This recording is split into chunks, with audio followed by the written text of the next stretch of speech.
Сәлеметсіздер, құрметті студенттер. Бүгінгі біздің экономика негіздері пәнінен тақырыбымыз мемлекеттік бюджет.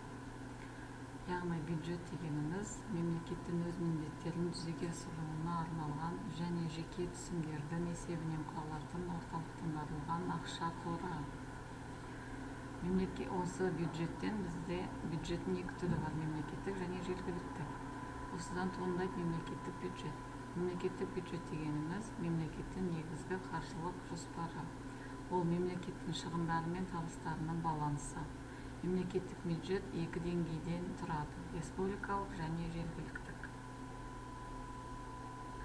Бюджет жүйесі, яғни бюджет жүйесі деп мемлекетіміздегі бюджеттердің оларды қалыптастыру, бөлу және пайдалану, ұйымдастыру, бюджеттерді әзірлеу, қарау, бекіту және атқару тәсілдері мен жолдарының, бюджеттік қатынастарының, тиісті қаржылық актілерді, бюджеттік қызмет аясындағы қаржылық және басқа да мемлекеттік өкілетті органдарының бюджеттік бақылаудың нысандары мен әдістерінің жиынтығын айтамыз. Яғни бұл бюджет жүйесін құрайды.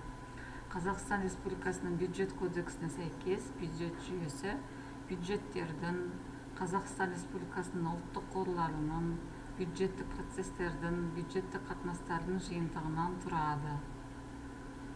Бюджет жүйесі деп мемлекетіміздегі бюджеттердің оларды қалыптастыру, бөлу, пайдалану, ұйымдастыру әдістерінің жиынтығы.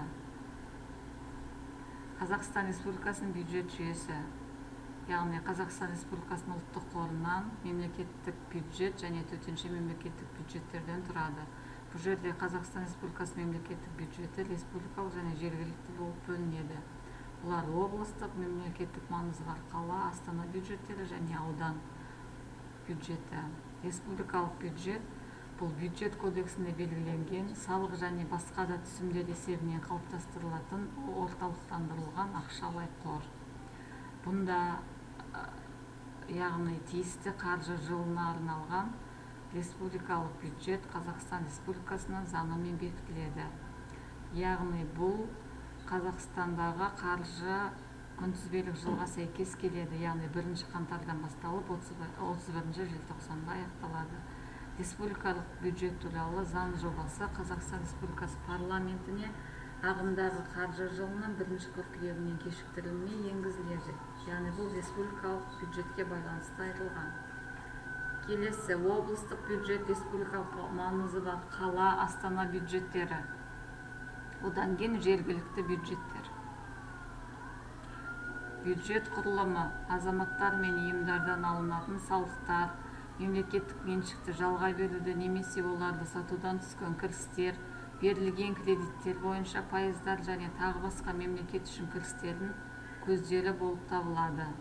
Бюджет құрылымының бөлімдері, яғни кірістер, шығыстар, таза бюджеттік кредиттеу, қаржы активтері мен операциялар бойынша бюджет тапшылығы және бюджет тапшылығын қаржыландыру. Келесі Қазақстан Республикасының бюджет кодексіне сәйкес республикалық бюджетке түсетін түсімдер мыналарды қамтиды: 1. Республикалық бюджеттің кірістері, 2. Алынған бюджеттік алымдар, 3. Республикалық бюджеттен берілген кредиттерді қайтару. Яғни осы берілген сіздерге лекция берілді. Сонымен қоса осы презентациямен танысып, ары қарай өздеріңіз түсінбеген сұрақтарыңызды қоюларыңызға болады. Назарларыңызға рахмет.